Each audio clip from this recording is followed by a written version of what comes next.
От днес до 12 март в Интерекспо център София се провежда международната изложба «Българска строителна седмица». Тя беше открита от министъра на регионалното развитие и благоустройството Росен Плевнелиев. Изложбата представя прозоречни системи с изключителна шумо- и топлоизолация с разнообразни профили, функции и модерни цветове.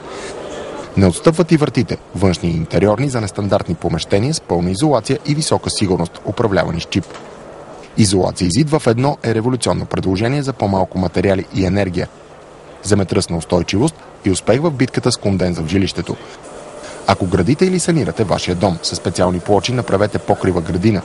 Придайте му аристократичен вид с керамика и модерни сандвич панели. Отопление и топла вода в едно предлагат екологични кондензни котли с голяма мощност и икономия на място и енергия. Българска строителна седмица очаква посетители на Цариградско шосе 147 от 10 до 18 часа, а в събота до 17 часа.